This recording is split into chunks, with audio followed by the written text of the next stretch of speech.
Ese estaba ahí, no puedo quitarse el ese.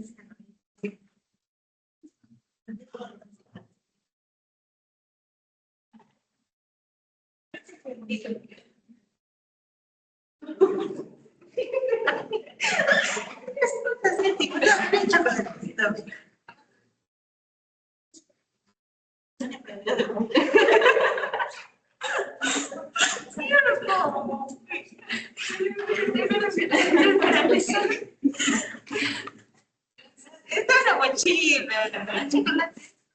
Ah, son todos bien curables. No, chocolate.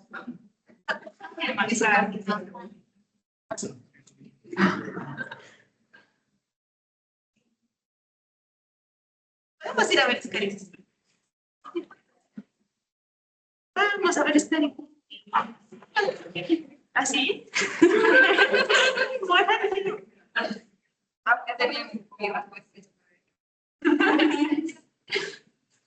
Me da miedo, me da miedo.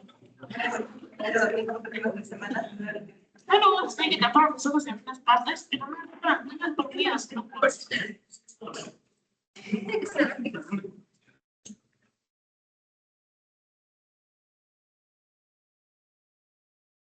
Parece chicos.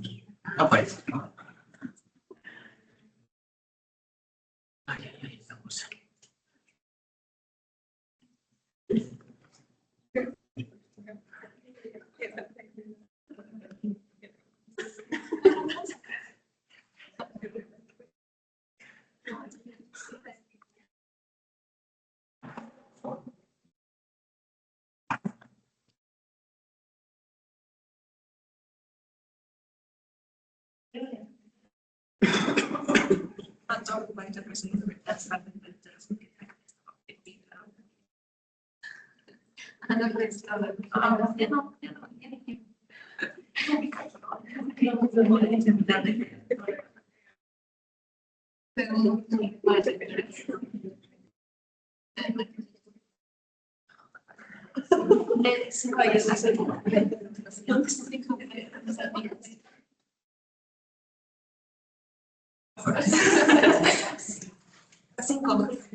Entonces, ahora chicos, vamos a desarrollar una parte de la psicopatología. Primeramente, buenas tardes.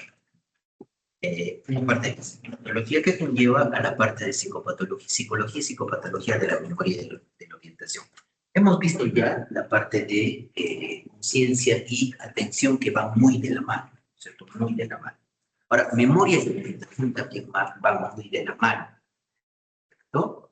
Entonces, vamos a desarrollar primeramente la parte informal de la memoria, que es la definición, la memoria y la solución o el aprendizaje, tipos de memoria, fases del proceso de memoria, las etapas temporales de la memoria, las bases neuroanatómicas, la psicopatología de la memoria, alteraciones cuantitativas, cualitativas, un cuadro resumen, de ahí nos vamos a ir a la orientación, definición, tipos de orientación, continuum de la orientación, psicopatología, la clasificación, una viñeta clínica y nuestras conclusiones, ¿ya? Entonces vamos a, antes de conocer lo anormal, vamos a conocer lo normal. Entonces, ¿qué es la memoria?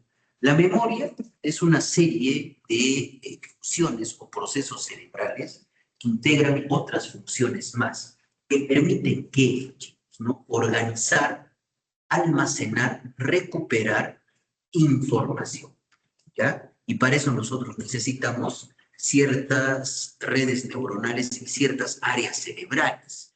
Desde un aprendizaje más simple, que sería, por ejemplo, poder utilizar una cañita para poder absorber un líquido, hasta poder aprender el concepto de fenomenología, ¿correcto? Desde un aprendizaje más simple hasta un aprendizaje más complejo. Y esta capacidad de almacenar y recuperar la información previamente aprendida. Porque no todo lo que nosotros almacenamos lo llegamos a recuperar. En algún momento hay una curva del olvido y olvidamos cosas.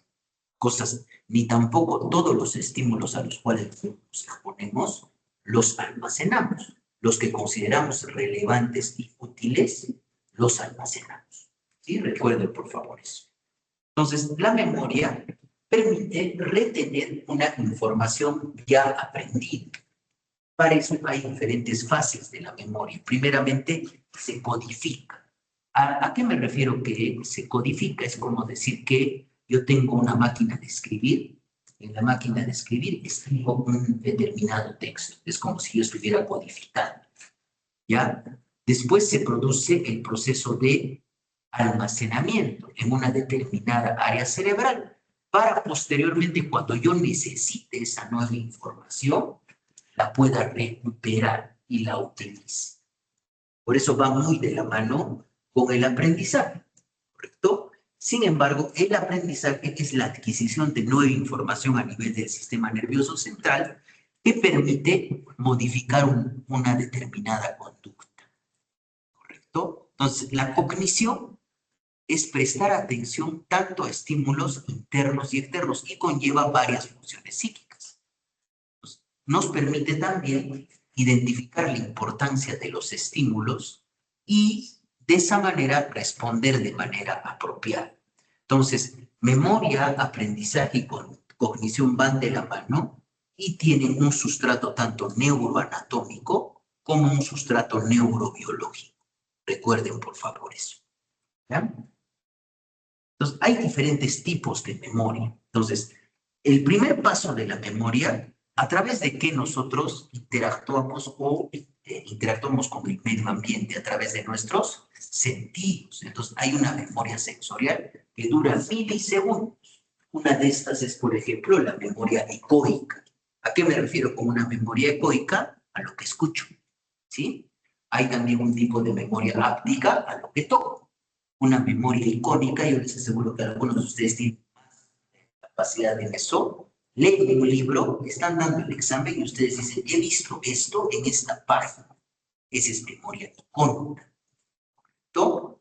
Puede haber también memoria olfativa, memoria gustativa y la memoria sinestésica de movimientos previos.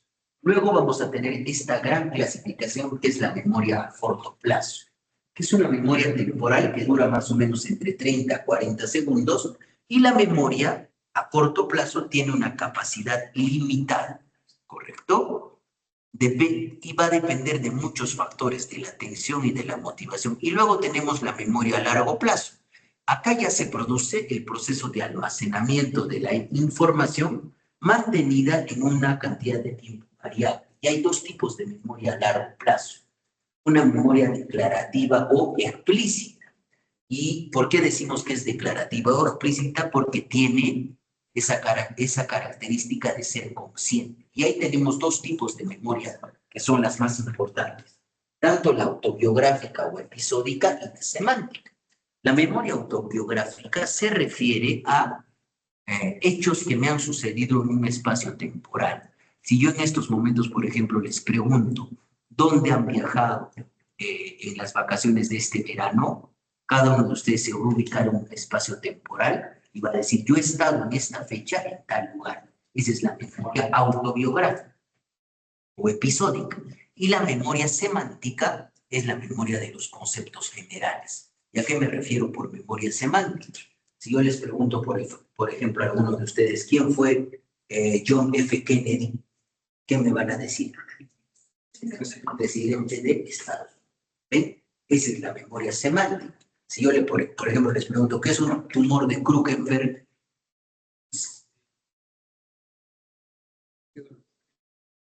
¿Cierto? ¿Y qué hace metástasis al estómago? ¿Cierto?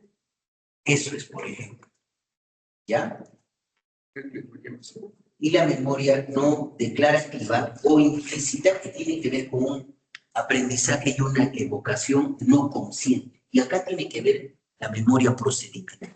¿Qué tipo de memoria procedimental podemos dar de ejemplo? ¿Alguno de ustedes sabe tocar algún instrumento musical? Sí, ¿Qué instrumento musical? Ya. Si digamos, cuando tú agarras tus baquetas para tocar la batería, lo haces de manera automática, ¿o no? ¿Cierto? O empiezas a tener que recordar y a coordinar tus movimientos. No, ¿no es cierto? Esa es memoria procedimental. Lo mismo sucede cuando uno aprende a manejar carro. Ya sabe mover la caja de cambio, está moviendo los pedales, eso es automático. O subir a una bicicleta, o están conscientes o prestan atención a cómo tengo que mover mis pies para mover los pedales. No, eso es memoria procedimental.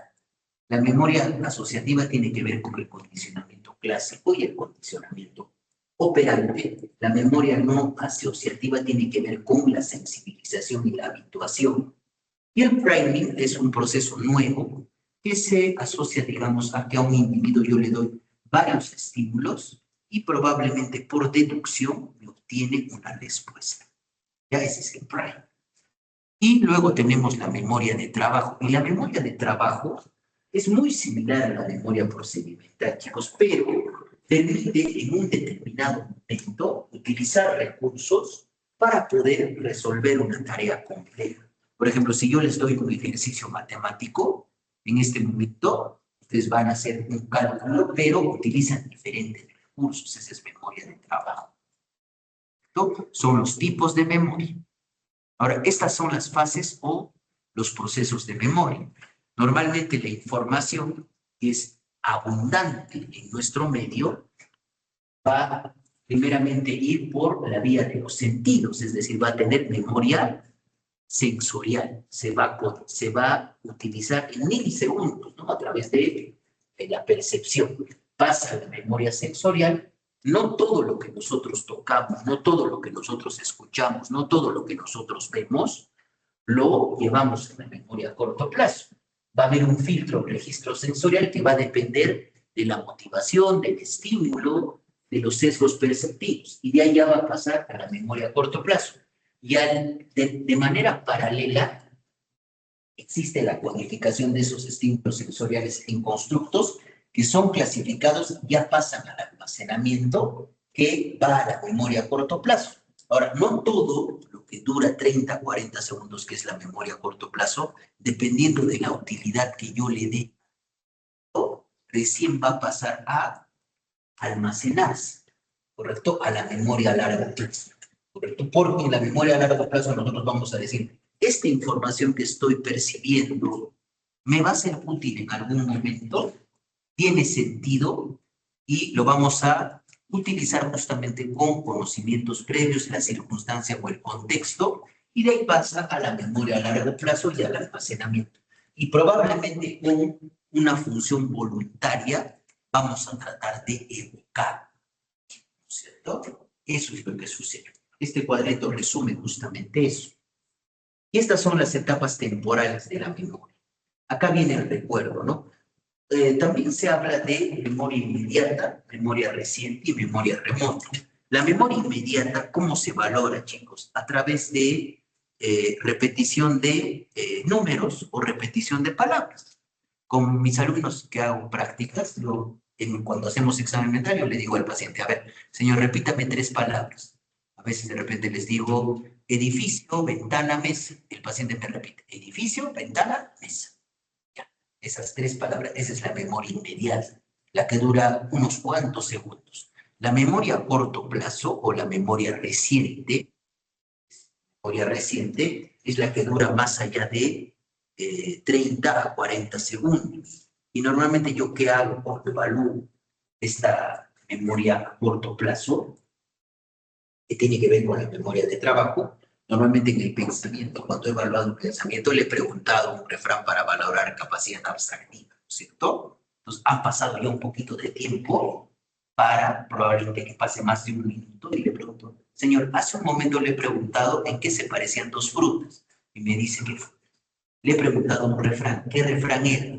Y yo estoy seguro de que su memoria reciente está conservada. Y la memoria a largo plazo tiene que ver con la memoria declarativa o implícita. La autobiográfica, para poder valorar memoria autobiográfica, tendré que tener la seguridad de un familiar que me diga si efectivamente esta persona ha estado en tal lugar, en tal fecha. ¿No? y la memoria semántica a partir de conceptos. Y no se olviden, por favor, chicos, que esto yo lo tengo que adecuar ¿a qué? Al nivel educativo y sociocultural de mi paciente. Yo a una persona que es hablante, no le voy a preguntar, por ejemplo, quién es Bill Gates. Poco probable que lo sepa, ¿cierto? Eso, y hay una curva del olvido. La memoria a largo plazo, la memoria a corto plazo tiene una capacidad limitada, la memoria a largo plazo tiene una capacidad ilimitada. Recuerden, por favor, eso, ¿ya? Eso va con la... Y la consolidación viene a ser un proceso justamente mediante la cual se llevan ya constructos codificados hacia la memoria a largo plazo, ¿no? Recuerdos inmediatos y a corto plazo hacia la memoria a largo plazo. ¿No? ¿Y cuáles son los requisitos para memorizar? Me dice Jaspers. Primeramente, el registro o codificación. Yo registro a través de mis sentidos y añado nueva información a la que ya tengo almacenada. Luego retengo o almaceno. Conservo información posteriormente para que esta información pueda ser devuelta a mi conciencia. Y luego recupero con un esfuerzo voluntario esa información almacenada a través de diferentes estrategias. Primeramente, reconocimiento. La segunda, el propio recuerdo. Y tercero, la memoria procedimental. Y el recuerdo viene a ser la recuperación con esfuerzo en la conciencia y es un proceso activo con búsqueda de la información, ¿correcto? Porque a veces ustedes dicen, lo he leído en algún lugar, pero les dan una pista y lo recuerdan, ¿correcto? Se dan cuenta, eso es el recuerdo. Por ejemplo, si yo les pregunto cuál es la capital de Francia, ¿qué me van a decir? No me van a decir Mónaco, ¿no es cierto? Me van a decir París, pero hacen un esfuerzo voluntario en buscar esa información, ¿cierto?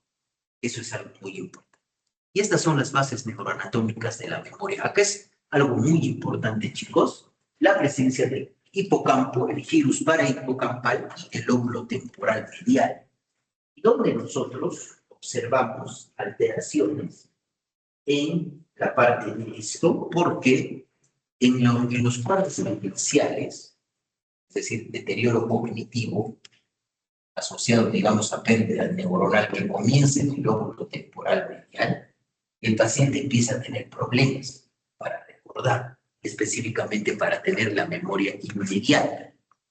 Correcto, es decir, uno le dice a un paciente que ya tiene cognitivo, por probablemente ya disminución del trofismo hipocampal, empieza a no poder repetir 3 palabras. Y de ahí va aumentando mientras va generándose más degeneración. El lóbulo temporal medial, hipocampo, giro parahipocámpico. Y esto es justamente un caso que casi en todos los textos de psicopatología lo describen. HM es un paciente de 27 años de edad que sufría de epilepsia desde los 10 años. Fue objeto de una resección bilateral grande de los lóbulos temporales mediales. Luego de la intervención, mejoró el cuadro epiléptico, sin embargo, empezó a tener dificultades en su memoria. Cuando una persona salía de su habitación y volvía a entrar, luego de algunos minutos, HM no recordaba haber visto a esa persona antes. Es decir, tenía una alteración a nivel de la memoria anterógrada. ¿Correcto? Y ahorita les voy a explicar esa diferencia entre lo que es anterógrado y retrógrado. ¿Ya? Entonces, acá es la importancia del lóbulo temporal medial, donde esté el hipocampo y esté el giro parahipocampo. Luego miren cómo lo que ya les he descrito, viene la información sensorial, se procede a un procesamiento cortical y esto va hacia el hipocampo. Algo de esta información a veces no se procesa, pero la información que yo le doy relevancia y que en algún momento me va a ser útil, la proceso y va al hipocampo. Y acá se produce un proceso muy importante en neurociencia, que se llama la potenciación a largo plazo. Y esa potenciación a largo plazo depende única y exclusivamente del principal neurotransmisor excitador del sistema nervioso central. ¿Y cuál es el principal neurotransmisor excitador del sistema nervioso central? glutamato. Muy bien, glutamato. ¿Y cuál es el receptor de glutamato? El receptor ionotrópico AMPA. Son 13, ¿no es cierto? N-metildiaspartato es el principal ionotrópico, ¿ya? Porque el AMPA es metafotrópico, ¿ya? Entonces, se produce el almacenamiento a largo plazo. Entonces, esta información sensorial llega al cerebro, se procesa en regiones específicas de la neocorteza y desde estas áreas corticales llega al hipocampo, por regiones diferentes, a la corteza entorrinal y luego pasa hacia el almacenamiento a largo plazo, ¿no? Y esto es lo que sucede. Se va dejando rastros de memoria en diferentes áreas cerebrales.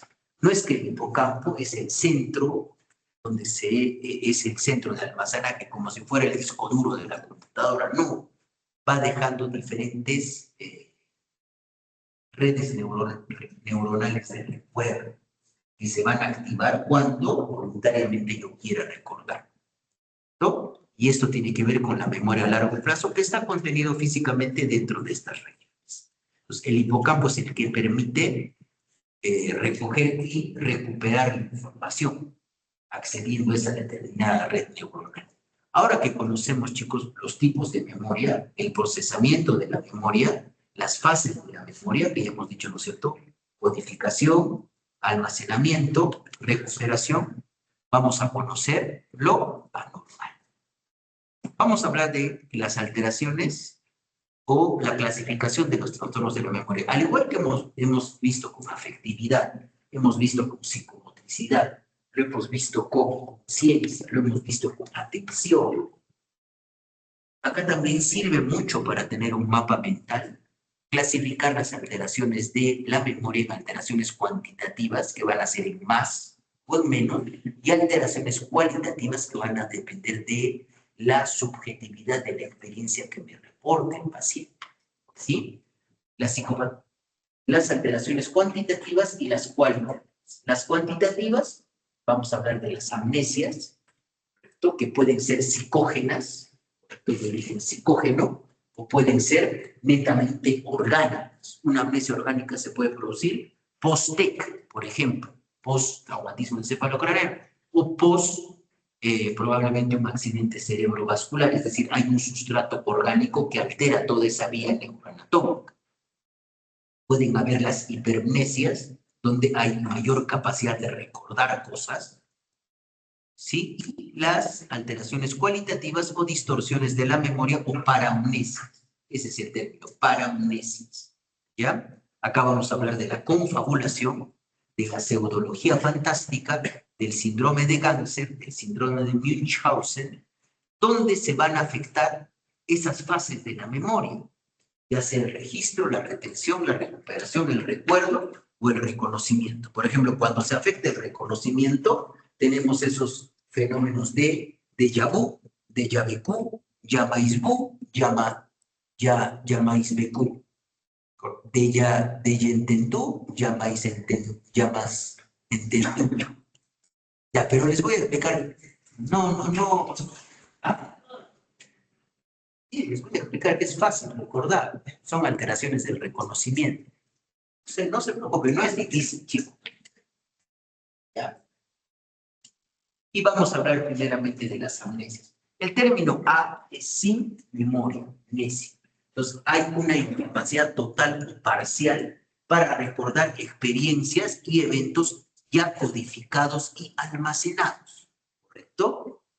Entonces, normalmente nosotros tenemos un olvido normal que va acorde a nuestro envejecimiento. Pero cuando yo le doy pistas, claves, el paciente puede recordar las cosas. ¿Correcto? Y vamos a hablar de la amnesia psicógena. Pues la amnesia psicógena característicamente está asociada, para que recuerden, con la disminución o la pérdida de recuerdos asociado a un evento estresante. ¿No? Eso es lo que yo quiero que recuerden. Y más que todo es una amnesia disociativa repentina asociada a hechos traumáticos. Y de acuerdo al tiempo, muchas veces se pierde la memoria autobiográfica. El paciente puede estar ubicado 8 años antes después del evento traumático. Entonces, Si hace 8 años ha tenido un hijo, no reconoce a su hijo como su hijo. No ha perdido todavía la identidad, pero no reconoce a su hijo. Piensa que está 8 años antes. Piensa que el presidente es el presidente que era hace 8 años. Se ha casado hace 3 años y a su esposa no la reconoce como su esposa.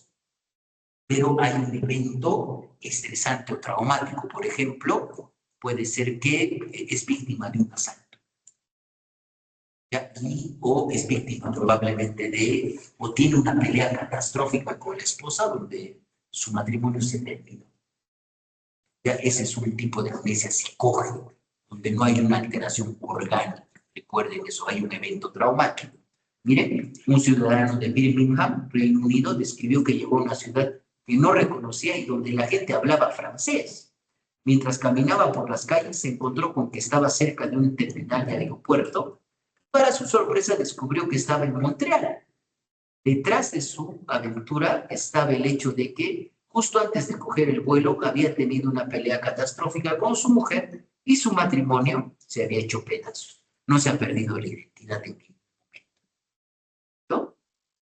Esa es una amnesia de tipo psicógeno, ¿ya? Disociativa.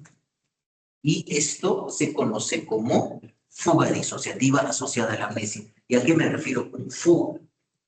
El paciente deambula en un lugar donde normalmente no es su lugar, donde realiza sus actividades de manera normal. Les pongo un ejemplo, ¿ya?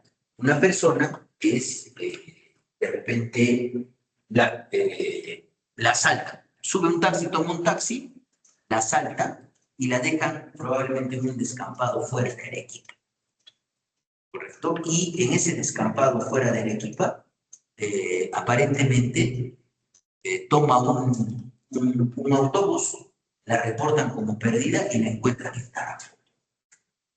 Y la paciente no recuerda cómo ha llegado a Tarapoto.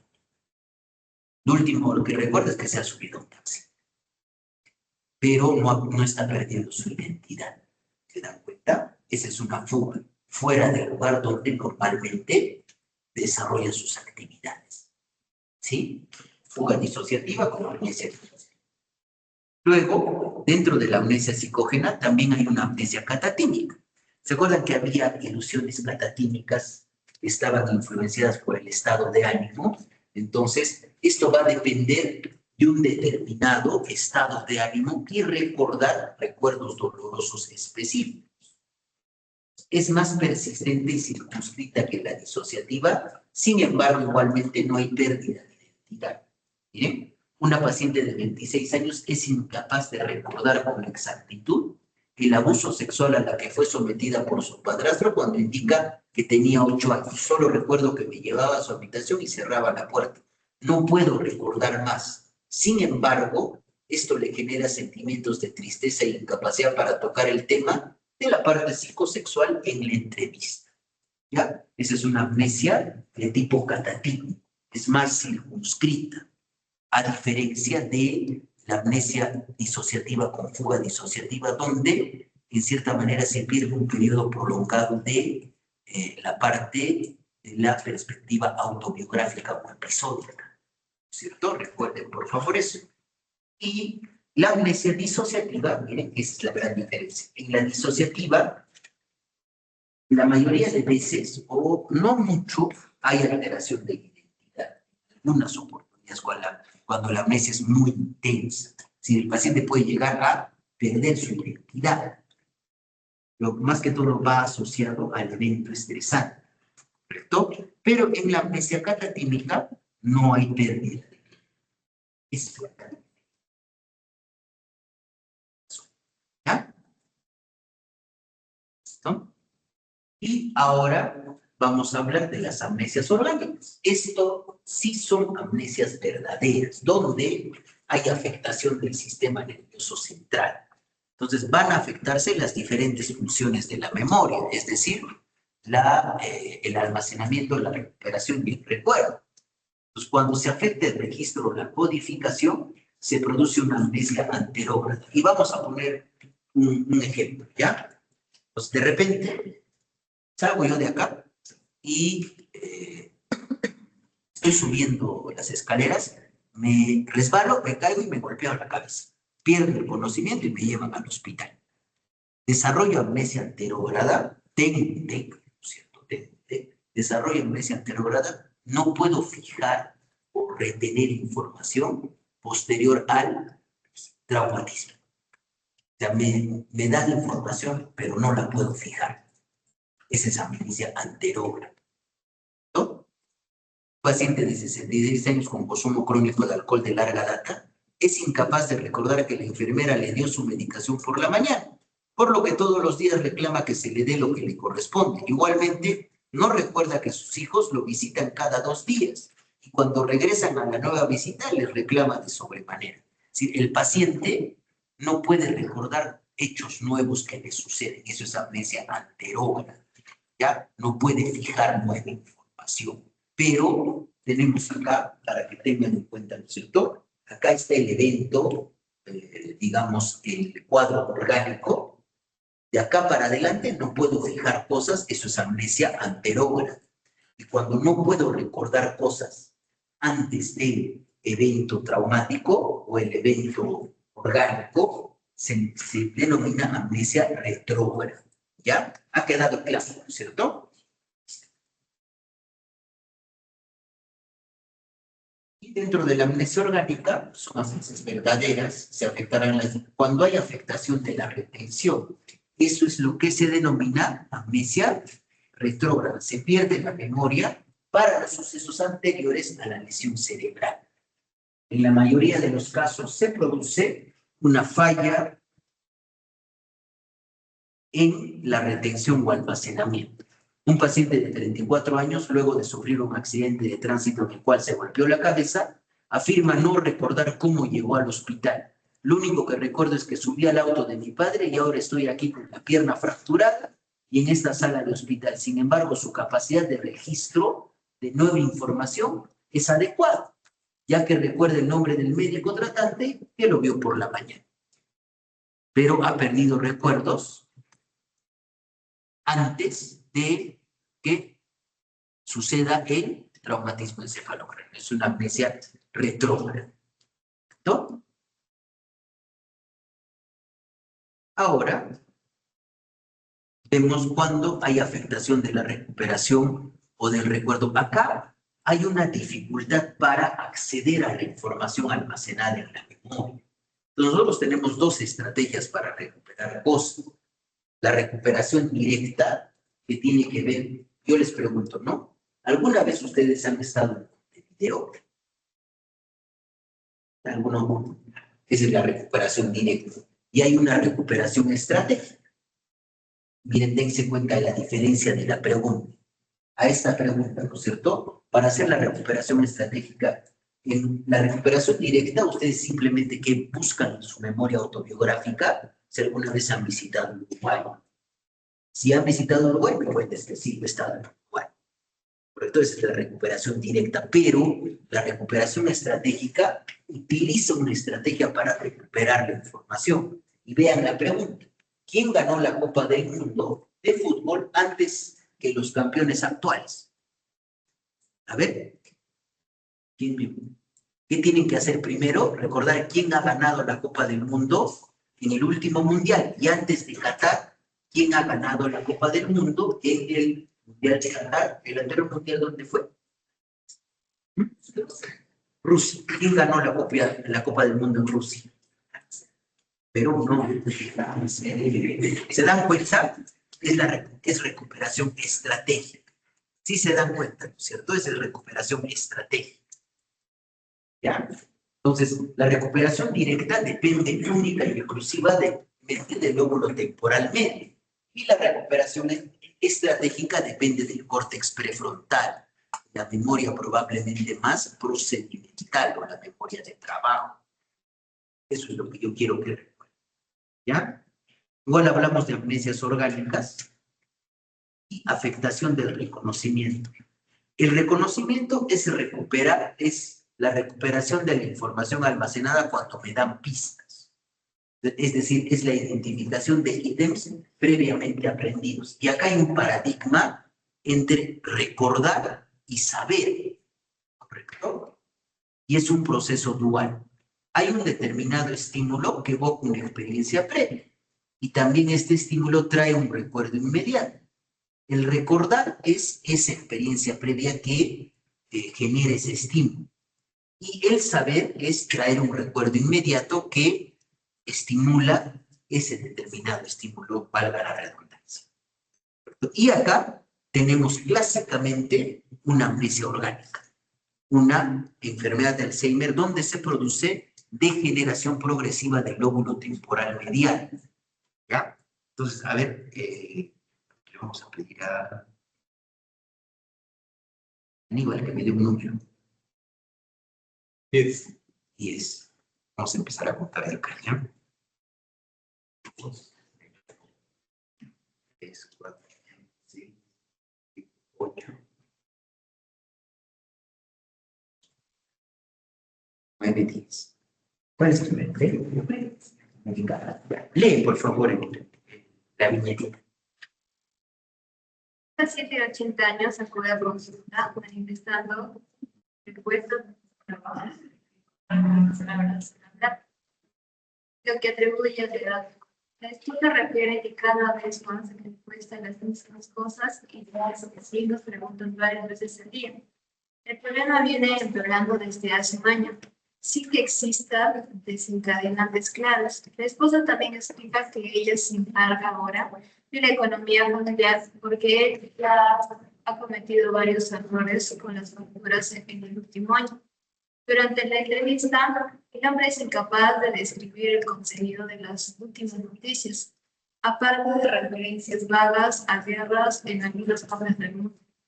Al hacer la exploración psicológica, el rendimiento observado en las pruebas de memoria, de nombrar objetos y de funciones ejecutivas se encuentra en el consentir de a su edad.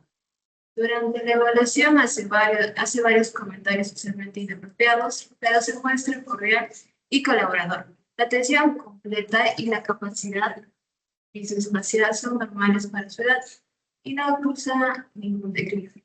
Él y la esposa refieren que el paciente bebe 3 o 4 copas a la semana y nunca ha bebido mucho alcohol. Ambos niegan la presencia de síntomas depresivos. La resonancia magnética muestra atrofia cortical que aparece muy marcada en la cara mitad de los lóbulos temporales, el desmagnetizador de coronarios y alteraciones cerebrovasculares de la sustancia blanca normales para Lo clásico del Alzheimer, que es una amnesia de tipo orgánico, es que primero se pierda la memoria inmediata, luego se pierde la memoria reciente y finalmente se pierde la memoria al final. Se van a dar cuenta que muchas veces, por ejemplo, los pacientes que tienen o sienten, digamos, se sienten cosas al no recordar cosas, empiezan a rellenar esos vacíos de memoria con recuerdos pasados. Y eso justamente se llama confabulación. Ahorita vamos a hablar de eso, ¿ya? Y otras amnesias, hay una amnesia de ansiedad, por supuesto, que tiene que ver con el desarrollo de un determinado estado anímico, influye en la capacidad de recordar, ¿no? Y esto está asociado netamente a la dificultad en la concentración o en otros cuadros depresivos o de ansiedad generalizada. Y esto es justamente lo que yo siempre les pregunto, ¿ya? Pseudodemencia depresiva. Recuerden, ¿no es cierto?, que cuando un paciente está deprimido, ¿cómo está la capacidad atentiva y cómo está la capacidad física? Está disminuida, porque ¿en qué más está pensando? Tiene su rumiación depresiva. Pero yo a ese paciente le doy un tratamiento antidepresivo, parece que tuviera demencia, pero le doy el tratamiento antidepresivo y mejora la memoria. Eso es pseudodemencia depresiva, ¿correcto? Entonces, este es el ejemplo. Una paciente mujer de 28 años acude a consulta manifestando que desde hace aproximadamente 3 semanas tiene dificultades para poder concentrarse. Refiere sensación subjetiva que sus pensamientos son muy lentos y le cuesta poder encontrar las respuestas a preguntas simples que anteriormente las pescaba al vuelo. Olvidó que tenía programados exámenes en la maestría que cursaba y al ponerse a estudiar no podía entender lo que leía. Se identificó además anedonia y ánimo deprimido. Luego de un tiempo de uso de un antidepresivo, exactamente a las 2 semanas, su concentración y su memoria mejoró. ¿No? Y ahora vamos a hablar de las alteraciones cognitivas o las paramnesias, donde están las distorsiones del reconocimiento. Entonces, acá hablamos de falsificación de la memoria por distorsión. ¿No? Vamos a hablar de distorsiones del recuerdo y distorsiones del reconocimiento. En las distorsiones del recuerdo podemos tener falsificación retrospectiva, falsa memoria o memoria de pantalla, confabulación, pseudología fantástica, el síndrome de Munchausen, el síndrome de Ganser y la criptamnesia, y los delirios retrospectivos. Y dentro de las distorsiones del reconocimiento, lo que les estaba comentando a mis compañeros, vamos a tener los fenómenos de déjà vu, déjà vu, déjà vécu, déjà entendu, ¿correcto? Y los fenómenos relacionados. Entonces, vamos a hablar de la falsificación retrospectiva. Entonces, acá se distorsiona de manera involuntaria la memoria cuando se filtra a través de un determinado estado emocional, experiencial y cognitivo de individuos. Las personas, por ejemplo, con enfermedad depresiva pueden llegar a describir que todas sus experiencias pasadas fueron negativas. Eso es falsificación retrospectiva. Pero eso está siendo filtrado por un determinado estado afectivo, ¿correcto? Entonces, una persona deprimida va a descartar mucho, va a destacar más sus fracasos, olvidándose de sus éxitos. Y eso puede dar la impresión que la persona siempre ha sido incompetente y fracasa. Falsificación. Y esto depende mucho de la sugestionabilidad. Esto sucede mucho en las personalidades histriónicas en la memoria falsa. Es decir, empieza a construirse hechos o recuerdos en torno a hechos que nunca tuvieron lugar. Por ejemplo, una persona dice estar en el hospital después de un accidente cerebrovascular, cuando de hecho no tenía ningún recuerdo de este, pero su familia le había dicho que había sucedido. ¿Correcto? Eso es una memoria falsa. Por supuesto que si ustedes se están dando cuenta en las alteraciones cualitativas, las diferencias son bien sutiles. Entonces, en términos pedagógicos, no sería adecuado tomar las dos cosas específicas. Entonces, voy a tomar cosas que puedan identificarse en la práctica clínica. ¿No? La memoria de pantalla es un recuerdo que es parcialmente verdadero y parcialmente falso. ¿Sí? Entonces, solamente recuerda una parte de esa memoria que es verdadera, ¿no? Pero ¿por qué solamente recuerda esa parte? Porque la totalidad del recuerdo es demasiado dolorosa para recordarlo de manera completa. Una persona puede recordar el abuso sexual infantil que fue perpetrado en contra de ella por un vecino, porque es demasiado doloroso recordar el abuso que fue de hecho perpetrado por su propio hermano. Eso es memoria de pantalla. Y ahora vamos a hablar de la confabulación. Entonces, en la confabulación, chicos, se falsifica la memoria. Pero, ¿qué ocurre con conciencia clara en asociación con patología orgánica? La confabulación es muy frecuente en la enfermedad de Alzheimer, es decir, el paciente es como si, digamos, tuviéramos bloques de Lego consecutivos y hay uno que falta. Entonces, el paciente, haciendo un ejemplo en su memoria, agarra un bloque que no corresponde y lo pone ahí. Entonces va a distorsionar el recuerdo. Eso es confabulación. Entonces se manifiesta como el llenado de lagunas de memoria con experiencias falsas o imaginarias que no tienen base de hecho. ¿Sí? Esa es confabulación. En la confabulación tenemos acá un ejemplo. Doctor, ¿qué hiciste hoy? Paciente, esta mañana me levanté y visité la unidad de rehabilitación. Luego me fui a mi casa, estaba esperando un material y lo recibí. Entonces llegué al centro de rehabilitación. No, en realidad fui a la tienda Jamesburg y tuvimos una pequeña reunión ahí. Entonces me vine al hospital y almorzamos y a continuación me he reunido con usted. Esto sería creíble, ¿no? Porque no hay una En el lenguaje no hay un pensamiento disgregado, ¿cierto? Pero sería creíble, salvo que este paciente ha estado ya varios meses en el hospital sin ir a su casa. Entonces está rellenando cosas, ya con recuerdos probablemente que pueden ser ciertos o no. Vamos a hablar de la pseudología fantástica. ¿Cuál es el sinónimo de pseudología fantástica, chicos? Mentira patológica.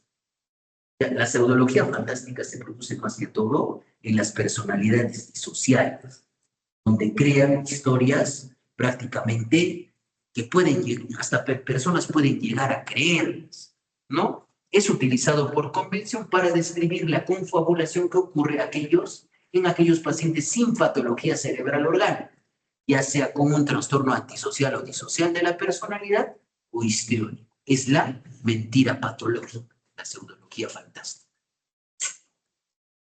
Entonces, acá tenemos un paciente con trastorno de personalidad antisocial, había cambiado de empleos consecutivamente, faltaba al trabajo, justificaba las faltas ya que tenía que cuidar a su madre enferma y a sus sobrinos, que su hermano alcohólico había dejado a su cargo. Luego de ser descubierto, se mudaba de ciudad, engañando a sus empleadores con las historias que creaba frecuentemente. Había estado en la cárcel en 2 oportunidades. Eso es pseudología fantástica, ¿ya? Y luego vamos a hablar del síndrome de Munchausen, ¿ya? No falta esto. La diéresis en el Munchausen, ¿ya? En el Munchausen es una variante de la mentira patológica, pero donde el individuo se presenta en el hospital, chicos, asumiendo probablemente tener una enfermedad, pero con el objetivo de asumir el rol de enfermo.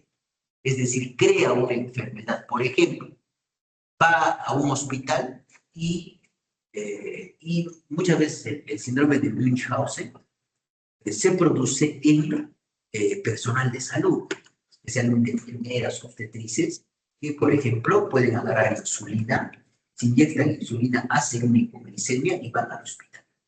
Pero saben que la insulina les va a generar hipoglicemia. Pero el objetivo no es de repente mentir, es sino ser parte del sistema de salud, pero asumir el rol de paciente. Es el síndrome de Munchausen, ¿ya? Cuando acudió por primera vez tras una sobredosis en 1973, la señora M tenía 24 años, relató una historia de repetida sobredosis. Hay intentos de cortarse las venas de las muñecas desde 1969 y al ingresar declaró que estaba bajo el control de su hermana muerta, que seguía pidiéndole que se quitara la vida. Sus antecedentes familiares eran negativos, se descubrió que llevaba una lista de los síntomas de primer rango de Schneider en su bolso. Su conducta era extravagante, recogía objetos imaginarios de la papelera y abría puertas imaginarias en la sala de espera. Afirmó que tenía alucinaciones visuales y presentaba 4 de los síntomas de primer rango de su lista. Pero al cabo de 2 días, su estado mental volvió a la normalidad. Ese es el síndrome de Munchausen. Y luego vamos a hablar del síndrome de Ganser. Algunos hablan, chicos, que el síndrome de Ganser es como si fuera un estado crepuscular, donde hay una alteración orgánica, pero el síndrome de Ganser se caracteriza por respuestas aproximadas. Por ejemplo, si yo a Mariela le pregunto, ¿cuántas patas tiene un 100 pies? Ella me dice 90. ¿Ya? O yo le pregunto, por ejemplo, ¿cuál es la capital de Italia? Ella me dice Milán. ¿Correcto? Bueno, ¿cuántas patas tiene una mesa? Ella me va a decir 3. O me puede decir 3 o me puede decir 5. Son respuestas aproximadas. ¿Ya? Pero parece este paciente estar evitado deliberadamente la respuesta correcta. Hay un enturbamiento del nivel de conciencia con desorientación, puede haber alucinaciones o pseudoalucinaciones y amnesia para estos periodos de enfermedad. Este síndrome ha sido más descrito en población penitenciaria, que estaba previamente a ser probablemente ejecutado o a que le den una orden específica de sentencia. ¿Correcto? Y rasgos de conversión somáticos. Y acá miren, Una estudiante universitaria de 20 años que sufrió lesiones en la cabeza por una conmoción cerebral. Su personalidad premórbida era marcadamente histriónica y teatral, y alrededor de los 13 años había desarrollado una parálisis de los miembros inferiores. En la evaluación respondió de la siguiente manera. ¿Cuál es la capital de Italia? Nápoles. ¿Cuántas patas tiene un 100 pies? 100. ¿Cuántos ojos tiene un perro? 3. Me puede decir 3 o me puede decir 1, ¿cierto? Y se da más método en población penitenciaria. Y la criptamnesia es la experiencia de no recordar que uno está recordando. Parece una rima, ¿no? La experiencia de no recordar que uno está recordando. Y, por ejemplo, esto sucede mucho en lo que se conoce como plagio. Una persona, por ejemplo, puede pensar haber creado un poema o haber escrito un poema antes lo había leído. Ese es un ejemplo de criptamnesia, la experiencia de recordar que uno no está recordando. Una persona escribe un texto ingenioso y no se da cuenta de que está citando un texto que ya había visto en otro lugar, en lugar de escribir algo original. Y luego vamos a hablar de los delirios retrospectivos. Al igual se acuerdan que hablamos de recuerdos delirantes, es decir, que se interpreta un recuerdo normal de manera delirante. Eso es un delirio retrospectivo o un recuerdo delirante. Están presentes en pacientes que presentan delirios, a pesar que estos tienen un inicio reciente. La persona con el delirio primario reciente dirá que siempre han sido perseguidos, o que siempre han sido malvados, o siempre han sido elegidos, los elegidos de Dios. Un recuerdo delirante es la interpretación delirante de un recuerdo real o delirio retrospectivo. ¿Ya? Y acá tenemos los fenómenos, los famosos fenómenos de alteraciones del reconocimiento, el fenómeno de lo ya visto, de lo ya entendido, de lo ya oído, de lo nunca visto, de lo nunca entendido, el déjà vu. Acá es lo que se pierde, chicos, digamos, en el déjà vu es esa sensación de familiaridad, ¿correcto? Es decir, en el déjà vu hay esa sensación de haber experimentado un evento actual en el pasado, aunque no se tiene ninguna memoria. Es decir, yo de repente estoy en este momento acá, llego a sentir que ya previamente ya he experimentado esto. Eso es déjà vu. ¿No? En el llamaísmo ocurre lo contrario. Yo ya he experimentado de repente estar en la Plaza de Armas de Arequipa. Voy a la Plaza de Armas y no siento la familiaridad de la plaza. Eso es llamaísmo, si nunca lo hubiera visto. Es el conocimiento de que un evento ha sido experimentado antes, pero no se asocia actualmente con los sentimientos apropiados de familiaridad. Y el déjà vu es la sensación de reconocimiento auditivo. El déjà pensé es la sensación de reconocimiento cognitivo. Ahora, ¿por qué es importante esto? Uno, en algún momento, ¿quién no ha tenido un déjà vu? A ver, díganme. Alguna vez han tenido un déjà vu, pero cuando esto se vuelve muy frecuente, recuerden siempre lo que les he explicado, ¿no es cierto? Hay una gran imitadora de síntomas psicopatológicos. Es una enfermedad neurológica. ¿Qué epilepsia es? Les he explicado. Epilepsia del lóbulo temporal. Muy bien. Esto es mucho más indicativo de epilepsia del lóbulo temporal. Igual, por ejemplo, que las alucinaciones olfativas. Y acá tenemos un resumen de la psicopatología de la memoria. Alteraciones cuantitativas, alteraciones cuantitativas. ¿Ya? Este término de epilepsia ya no se utiliza, chicos. ¿Ya? Pero sí nos permite recordar algunas cosas de una manera más estructural. Y vamos a hablar finalmente de la orientación. Es la capacidad de un individuo para reconocer con precisión ¿qué? Tiempo, espacio y persona. Y las configuraciones actuales. Ahora, siempre recuerden que hay un tiempo cronológico, que es el que tenemos en el reloj, y hay un tiempo personal o biográfico. Un paciente, por ejemplo, deprimido, dentro de su tiempo biográfico, siente que el día pasa lento, por ejemplo. ¿Ya? Entonces, eso nos permite dar un sentido y sentirnos a gusto con nuestro entorno. ¿Sí? Entonces, nosotros vamos a tener que tener el nivel de conciencia adecuado para percibir los estímulos de nuestro entorno y darle un correcto sentido en tiempo y lugar. ¿Sí? Entonces, de esa manera uno es capaz de llegar a conclusiones adecuadas sobre su contexto. Yo en este momento no podría afirmar que estoy en una playa del Caribe, ¿no es cierto? Yo estoy ahorita en el aula de 14 de la Universidad Católica de Santa María, ¿no? Entonces, un hombre que sufre una demencia avanzada estaba siendo entrevistado por un médico en presencia de una docena de estudiantes de enfermería que tomaban notas con papel y lápiz. Cuando se le preguntó dónde estaban, miró la lúgubre aula hospitalaria y dijo, bueno, estamos esperando para ver al médico. ¿Sí? Entonces, hay más que todo hay una desorientación espacial. Entonces, para un adecuado funcionamiento de la orientación es necesario la integridad de ¿qué? Del sistema nervioso central. La función psíquica principal, conciencia, percepción, memoria y atención y concentración. Así como también la inteligencia. ¿Sí? Entonces, la orientación temporal nos permite contextualizarnos en el día de la hora, el día de la semana, la fecha, el mes y el año. Esa es la orientación temporal. Luego tenemos la orientación espacial, nos permite contextualizarnos en el lugar o tomar conciencia del lugar en el cual estoy.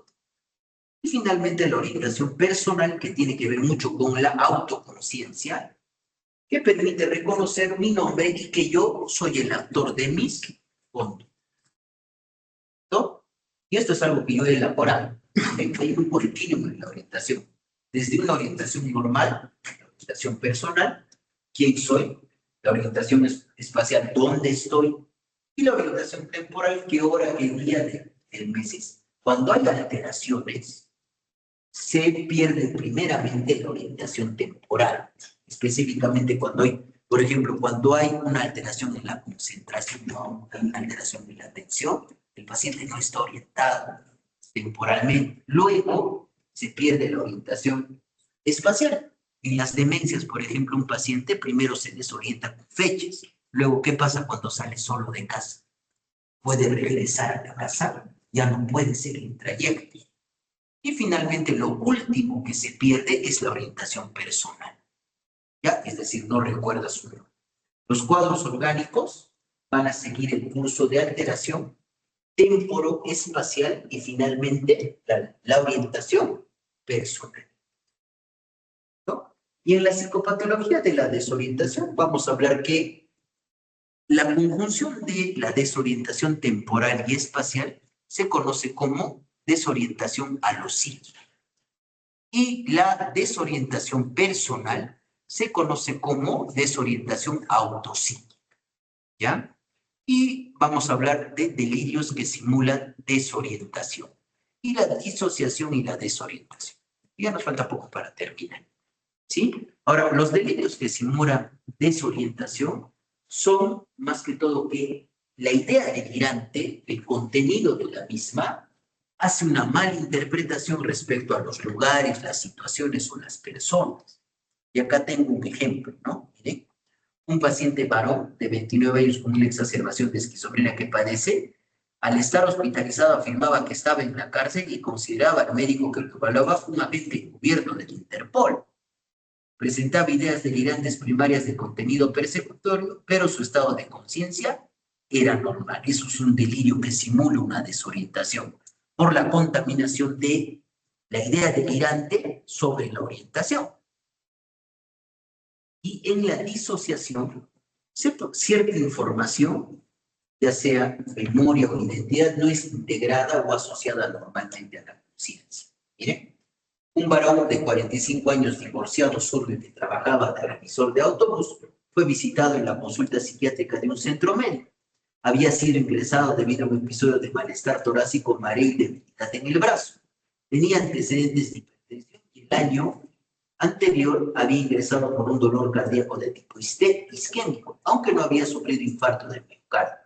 Se solicitó una exploración psiquiátrica porque el paciente se quejaba de haber perdido la memoria de los últimos 12 años y se comportaba y reaccionaba a su entorno como si se encontrara en un momento de 12 años. No reconocía a su hijo, insistía que no estaba casado y negaba acordarse de acontecimientos recientes, como quién era el actual presidente del país. La exploración física y las pruebas de laboratorio no revelaron cambios respecto a su situación habitual. El resultado de la tomografía fue normal. Miren, acá hay disociación, es un fenómeno disociativo que está afectando y está generando una amnesia lacunar específica de 12 años. ¿No? Y vamos a ir con la viñeta clínica. A ver, ¿quién puede leer la viñeta clínica? Vamos a ver. ¿Más? A ver, Carolina. Un varón de 45 años, divorciado, y que trabajaba de revisor de autobús. Fue evaluado en la consulta psiquiátrica de un centro médico. Había sido ingresado debido a un episodio de malestar torácico, mareo y debilidad en el brazo izquierdo. Tenía antecedentes de hipertensión y el año anterior había ingresado por un paro cardíaco de tipo isquémico, aunque no había sufrido infarto de miocardio. Se solicitó una exploración psiquiátrica porque el paciente se quejaba de haber perdido la memoria en los últimos 12 años y se comportaba y reaccionaba a su entorno como si se encontrara en un momento de hace 12 años. Por ejemplo, no reconocía a su hijo de 8 años, insistía en que no estaba casado y negaba acordarse de acontecimientos recientes como el accidente de la casa. La exploración física y las pruebas de laboratorio no revelaron cambios respecto a su situación habitual. El resultado de la tomografía computarizada cerebral fue normal. Al explorar su estado mental, el paciente mostró una función intelectual intacta, pero insistió en que la fecha correspondía a 12 años antes, negando cualquier recuerdo de toda su historia personal posterior y de los fenómenos históricos que se habían producido durante los últimos 12 años. Estaba perplejo por la discrepancia entre su memoria y las circunstancias actuales. El paciente describió una historia familiar de falencias mentales y por activos físicos. Era un veterano de guerra decorado, aunque describió haber sufrido episodios de violencia que afectaban algunas de sus experiencias. El ejército fue campeón de boxeo, recibió un guante de oro y destacó la su brazo izquierdo. Se le preguntó información acerca de su trastorno y se le sugirió que los recuerdos podían regresar a medida que él fuera capaz de tolerarlos, tal vez por la noche mientras dormía o quizás al cabo de un tiempo. Esto es justamente qué tipo de amnesia. ¿Es una amnesia psicógena? ¿Es una amnesia orgánica? Psicógena es una amnesia disociativa, no sé. ¿Hay algún tipo de alteración orgánica? ¿Cuál es el evento probablemente estresante? El hecho que le pueda dar un ataque cardíaco. Y vamos con nuestras conclusiones. La memoria es un proceso extraordinariamente complejo asociado al aprendizaje y tiene etapas bien reconocidas. Los tipos de memoria son la memoria sensorial, la de corto plazo, la de largo plazo, la memoria de trabajo que sigue un proceso continuo. Tiene bases neuroanatómicas y neurobiológicas bien conocidas. Las alteraciones cuantitativas son por exceso de las hipermnesias, por defecto de hipogmnesias y amnesias. Y las alteraciones cualitativas paramétricas afectan la evocación o el contenido de los recuerdos al vacío. La orientación se aprecia en un continuum personal, espacial y temporal. Y acá, ¿quién ha leído, chicos, Pedro Páramo? Muy bien.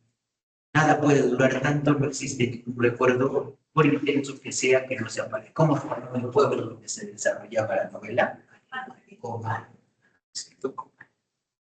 Gracias, chicos. Vas a mi compañero. Me van a matar.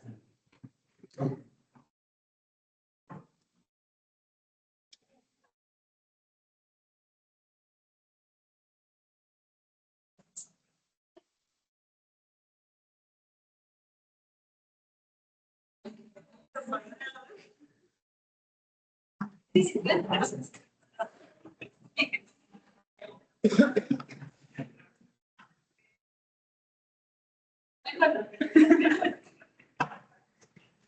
no, mitad por ser su compañero. A ver, esto sí.